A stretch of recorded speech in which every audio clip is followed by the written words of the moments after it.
So right now we are on Unit 3 Dynamics, and these are the lesson we'll complete today. Newton's law and using Newton's first law.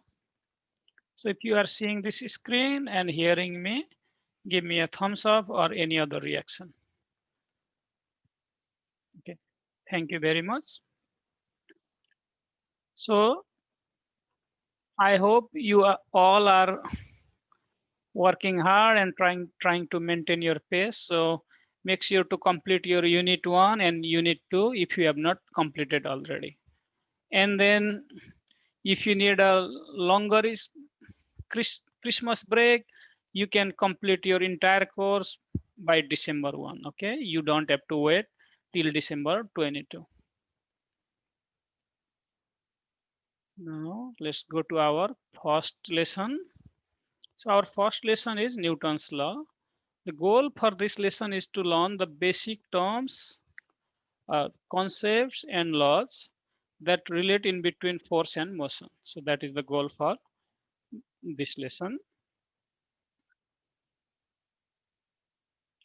We'll start with the definition of force and then we'll talk about different types of force. Let's start with the definition of force. A force is simply a push or pull exerted on an object.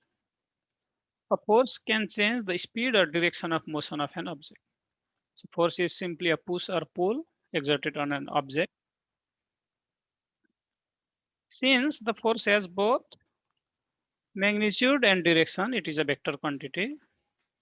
So if you remember vector quantity, it has both magnitude and direction. And scalar quantity will only have magnitude. In the international system, force is measured in Newton. International system of units, that is SI units, force is measured in Newton.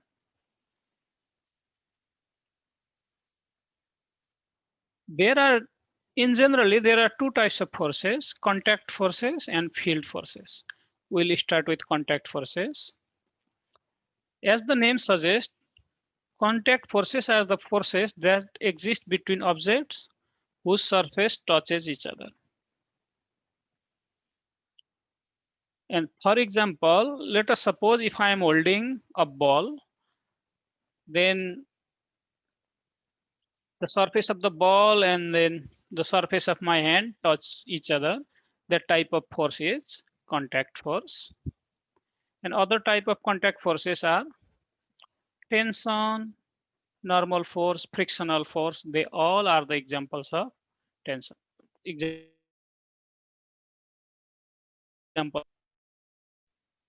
I'll pause here for some time. If you have any question about contact forces, please let me know. And if you are getting those concepts, please give me a thumbs up or any other reaction.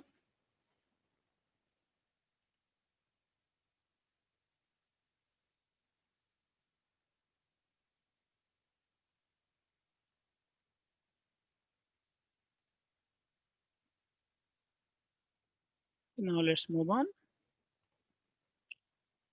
Now we'll talk about field forces.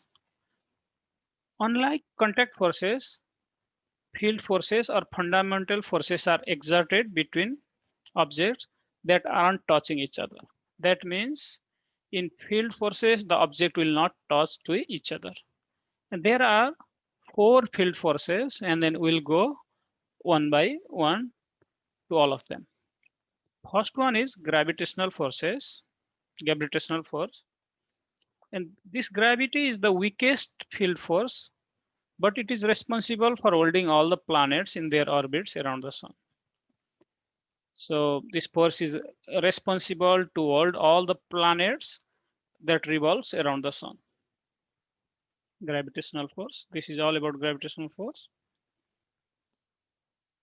Second one is electromagnetic force. So this is the force of interaction between charged particles.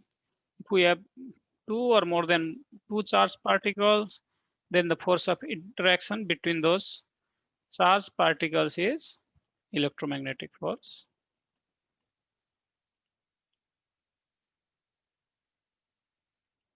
And then third one is strong nuclear force. The force occurs between pairs of protons or neutrons or between proton-neutron pair in the nucleus of an atom. So in any atom we'll have nucleus, and inside nucleus we'll have proton neutrons. The force that occurs between protons or neutrons between proton neutron pair is called strong nuclear force. And then last one is weak nuclear force. This force exists between subatomic particles in the nucleus. So we will also have subatomic particles in the nucleus, and the force that exists between subatomic particles is called weak nuclear force. Let's briefly review those. So field forces are the fundamental forces that are exerted between objects that aren't touching each other, and they are gravitational force, electromagnetic force, strong nuclear force, and weak nuclear force. Sorry. Now let's work on some of the problems related to those different types of forces. Here the first question is, what is an example of the strong nuclear force? And you do have 4 different options. I'll give you some time to read this question, and once you read this question, please make sure to answer. I have already launched the poll, and for if any reason if you do not see these polls, please type your answer in chat box, or you can just annotate on the screen as well.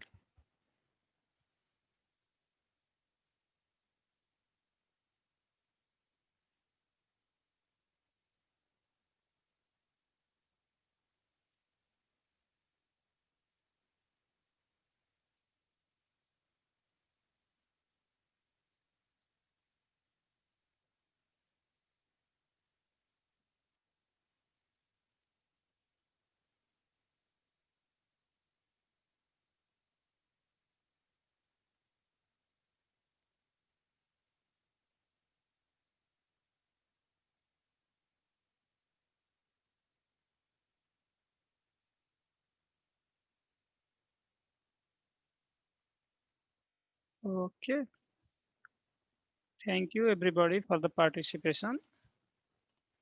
The correct choice is A, stability of an atom.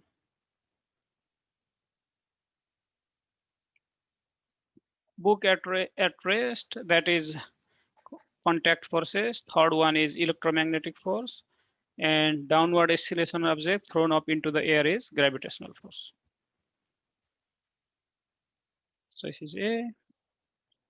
And this question is which is a good example of contact force? Okay, let me launch poll again. I'll encourage everybody to take participation.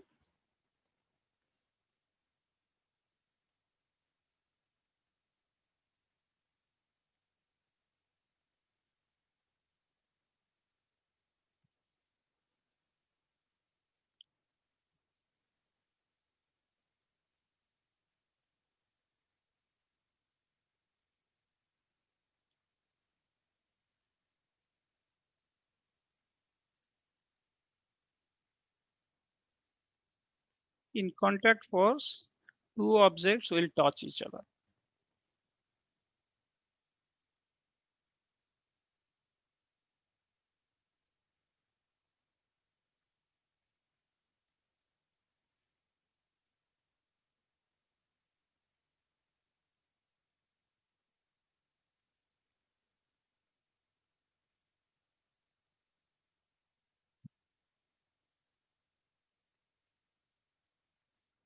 Okay, let me end polling. Thank you for the participation. Correct choice is D, a bat hitting a ball. When bat hits a ball, the bat and ball, they will touch to each other. And that type of force is contact force.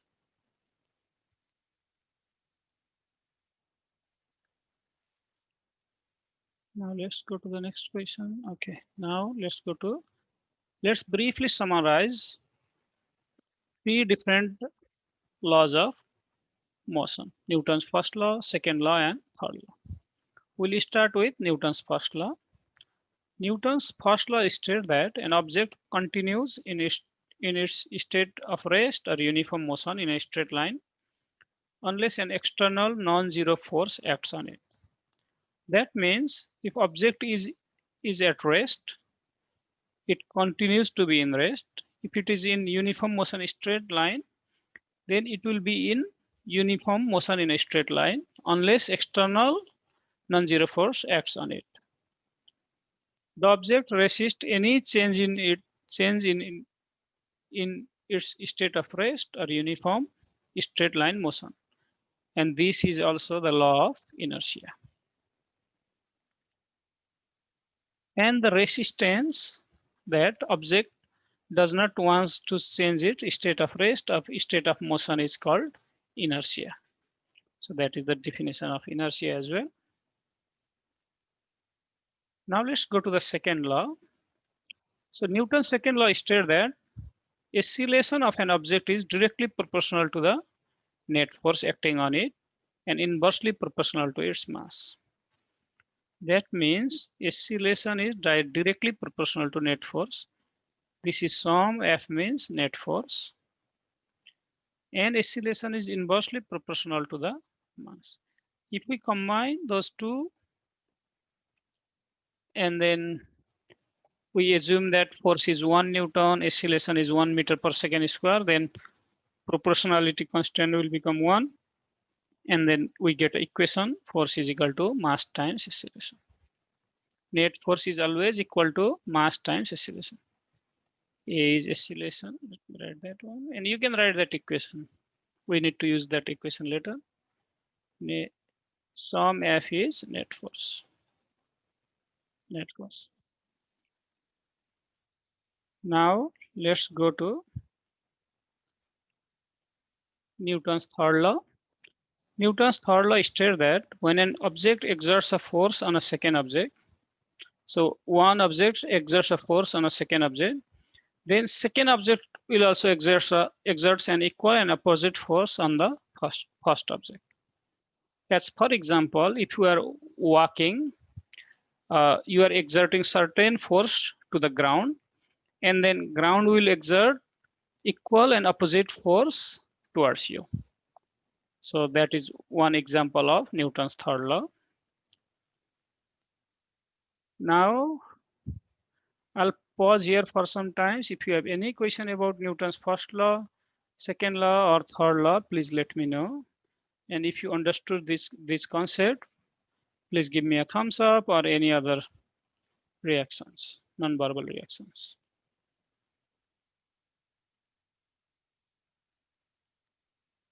Thank you very much.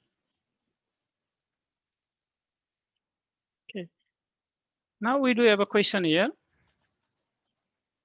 Let me read this question and then I'll give you some time to answer this question and then I'll go through this question. A force of 15 newtons is applied to both object A with a mass 25 kilogram and object B with 50 kilogram. What is true about the acceleration of object A and object B? And then we do have different options. So at first I'll write Newton's second law of motion, that is force is always equal to, assume that is net force, okay, mass times acceleration. You can use that equation. And also think acceleration is inversely proportional to mass.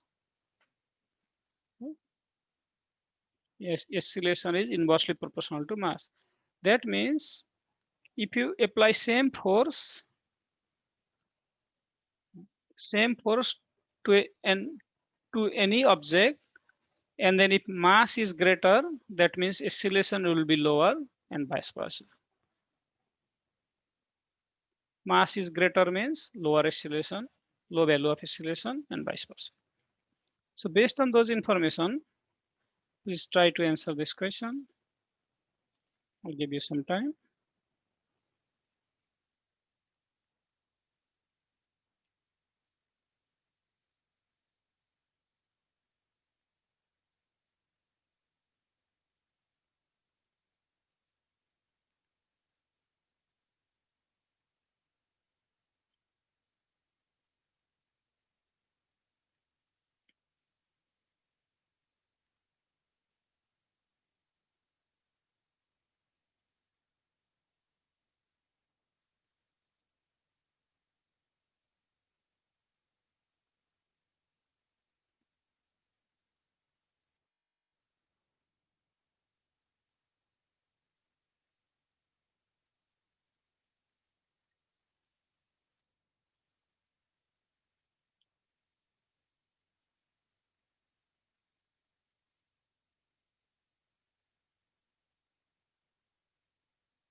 Let me wait for some time and then I'll answer this question.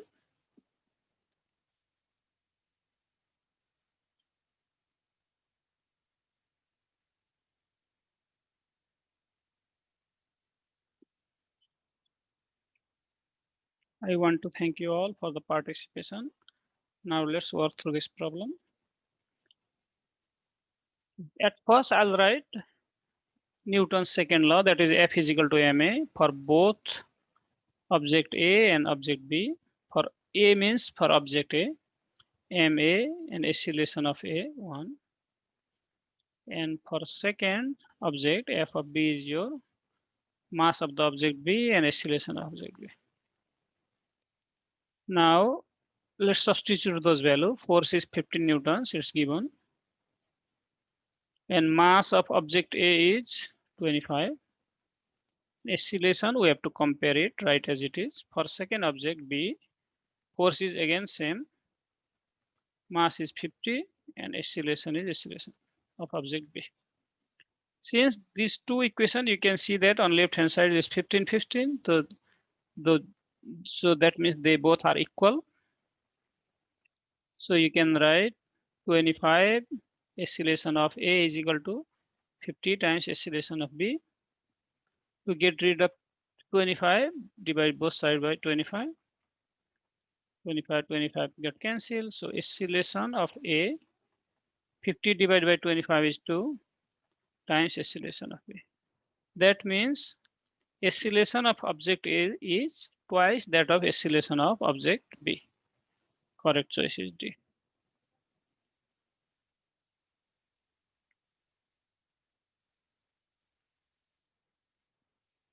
Okay, I'll pause here for some time. If you have any question about this problem, please let me know.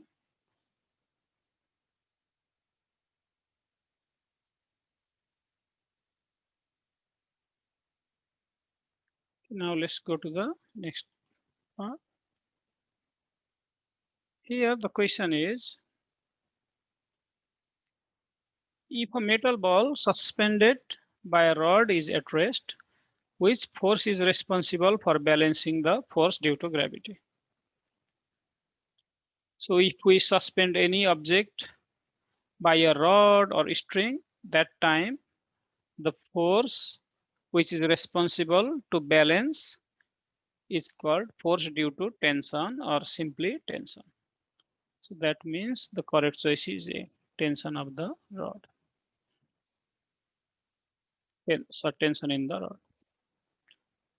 And friction of the rod, that's not the correct choice. Electromagnetic force, we don't have electromagnetic force here.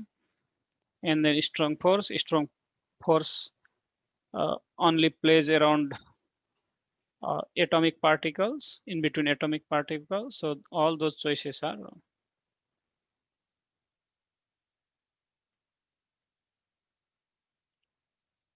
Okay, so we have completed our first lesson for today. Now we'll go to the next lesson using Newton's first law. And the goal for this lesson is to examine the concept of mass, inertia, and equilibrium.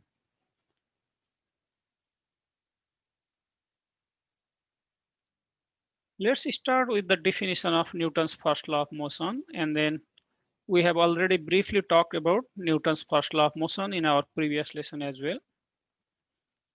So uh, let me read Newton's first law of motion from the slide. Newton's first law of motion states that an object at rest stays at rest. Object in motion continues to be in motion at the same speed and in the same direction unless acted on by an unbalanced force. And here the unbalanced force can be the frictional force. And then can anybody give me the examples where we can use Newton's first law of motion?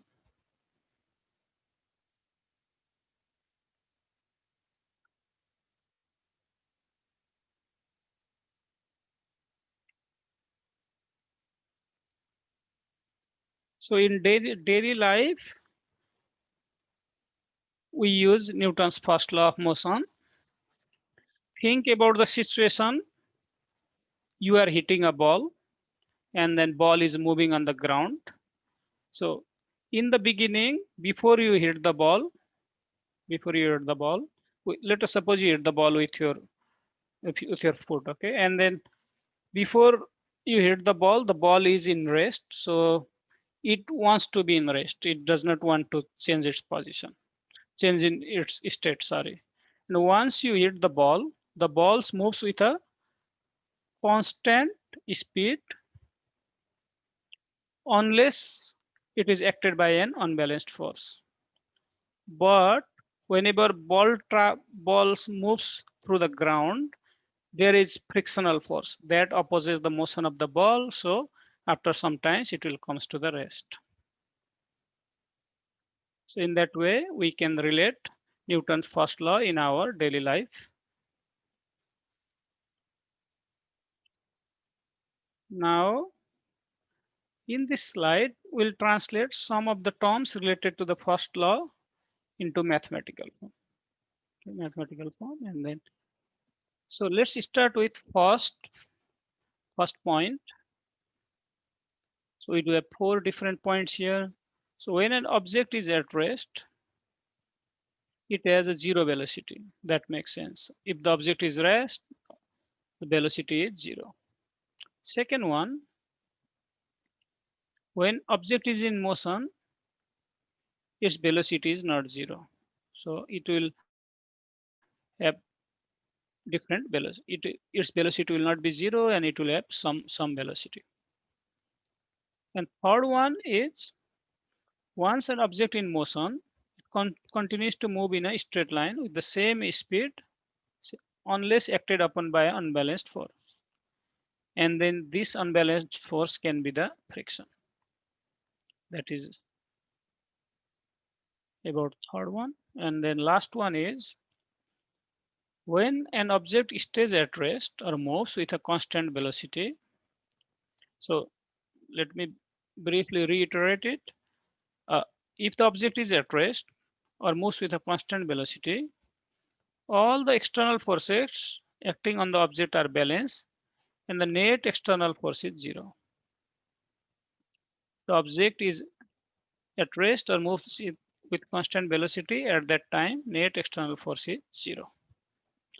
And then this we can express this as, so net external force is 0. That sum F is your net external force, that is equal to 0. And the net force is the vector sum of all the force acting upon an object. Okay, please let me know if you have any question on this slide. And if you understood those concepts, please give me a thumbs up or any other non-verbal reactions.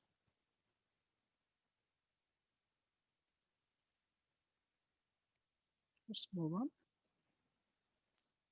Now let's talk about equilibrium. When forces are balanced, the net force acting on an object is 0 and the object is said to be in equilibrium. So to have an equilibrium condition, the net force acting on that object should be equal to 0.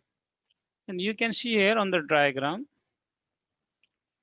So in horizontal direction, we do have 70 Newton force, and they are acting opposite direction. That means net horizontal force is 0. Similarly, in vertical direction, we do have 30 Newton force, but they are acting in opposite direction.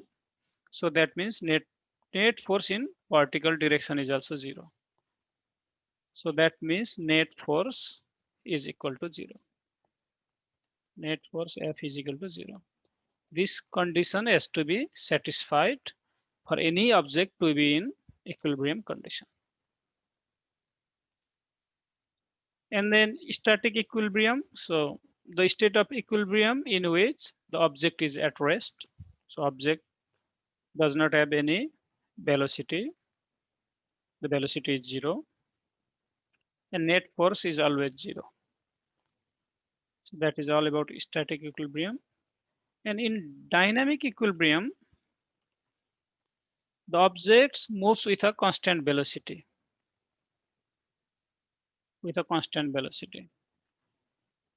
And net force acting on the object is zero again. That's the condition for equilibrium. For example, we can consider a car moving down the road with constant velocity. Any object that moves with constant velocity will have dynamic equilibrium, and net force is always zero. Net force is always zero. So we talked about static equilibrium and dynamic equilibrium. Now let's go through this problem and then we'll work some of the problems. So I'll give you some times to read this problem and then also look the diagram.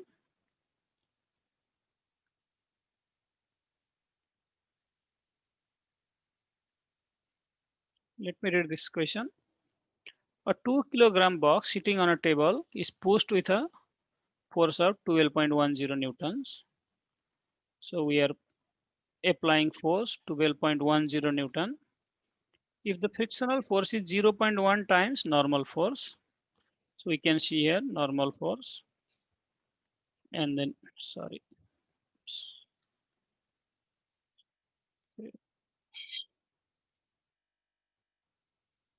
for that.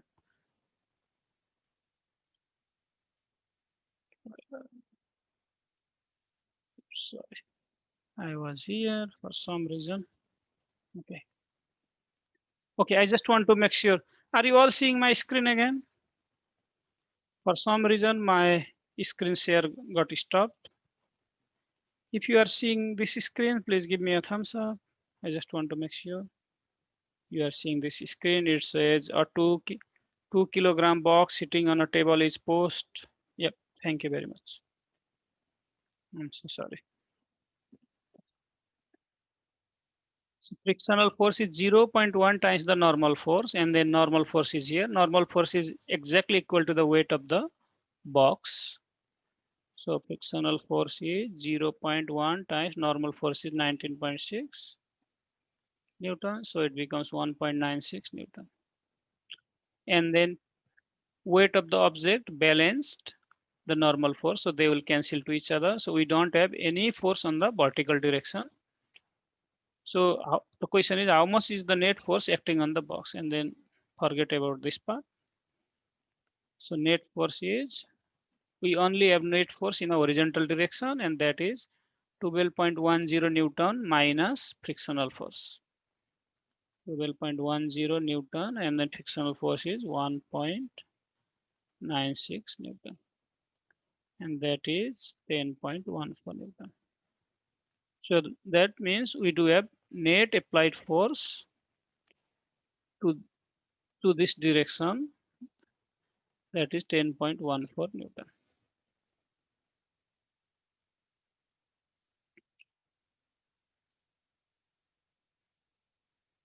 Okay, now let's work on this question.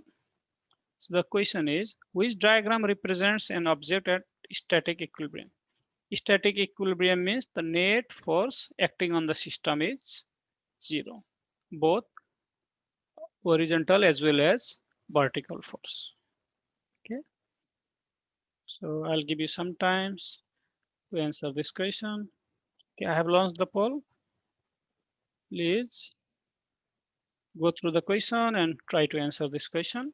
I'll give you some time.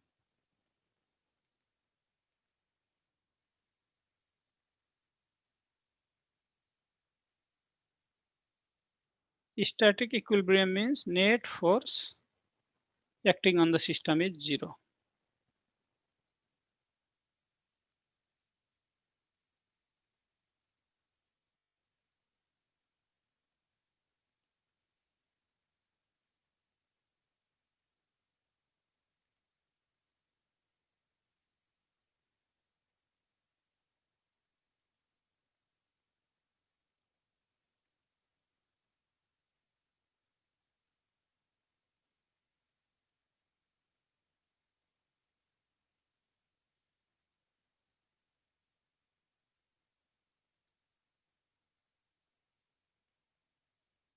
Okay, thank you everybody for the participation. Now let's work through this problem. Okay, let's go through all the choices. Okay, first one you can see here in horizontal direction. We do have 20 Newton, 20 Newton, and they will cancel to each other. So we don't 0 Newton. We don't have any horizontal force. Similarly, in vertical direction, 50, 50 Newton, but they are opposite to each other. Again, 0 Newton. So in diagram A, we don't have any net force. Okay, or net force is equal to 0. So that is the correct choice. So correct choice is A. And let's look to the diagram B. In diagram B, we do have net vertical force. You can see here 50 100 minus 50 is your 50 Newton downward. And similarly, we have net horizontal force that is 20 Newton. So this is incorrect choice. Similarly, 50 and 50 Newton got cancelled. But here 25 minus 15 is your 10 Newton. That is to the right. So we do have net horizontal force of 10 Newton to the right. Incorrect choice. Last one is we do have 18 minus 15 is your 3 Newton. 3 Newton force on the vertical direction upward. And then for horizontal direction, 18 minus 2 is your 16 Newton to the left. So this is also the incorrect choice. So the correct choice is A.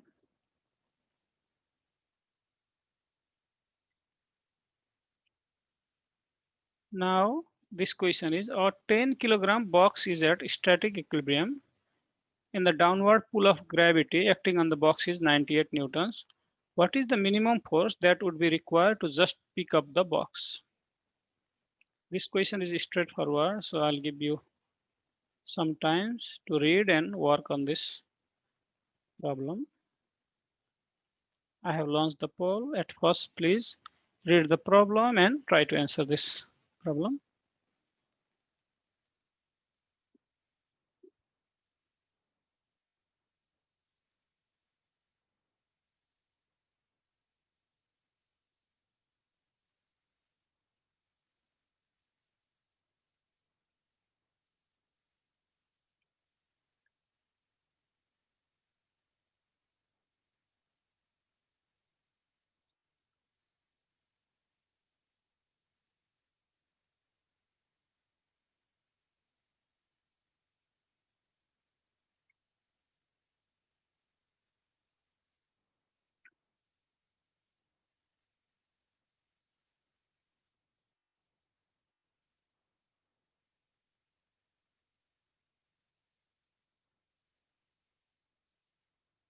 And then you can also answer your question in chat. So let me in polling.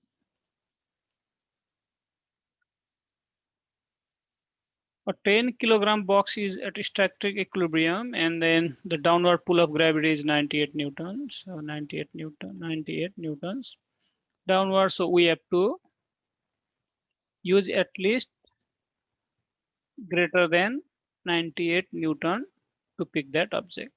And the force we should apply is upward. So that means the correct choice is B, slightly greater than 98 Newtons in upward direction.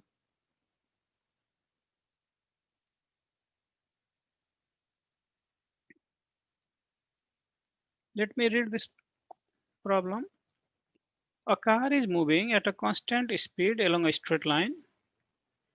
Which statement is true about the forces acting on the car? And then we do have the net force acting on the car from all directions is 0.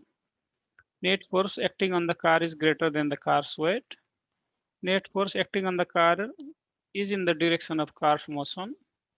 Net force acting on the car is on the opposite direction of the car's motion. I'll again give you some time to think about this problem. And then after that, you can answer this problem.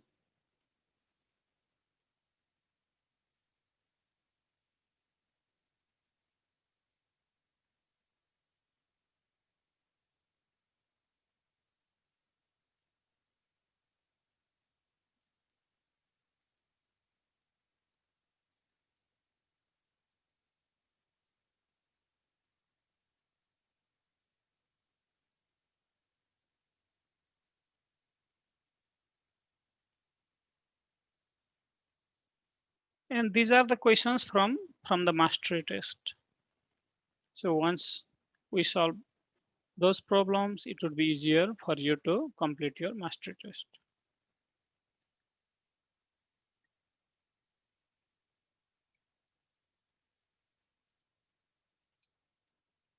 Let me in polling and then I'll answer this question. So you can see here, the car is moving with constant speed along a straight line. That means if the object moves with a constant speed along a straight line, net force is always equal to 0. So the correct choice is A. The net force acting on the car from all directions is 0. Now let's move on.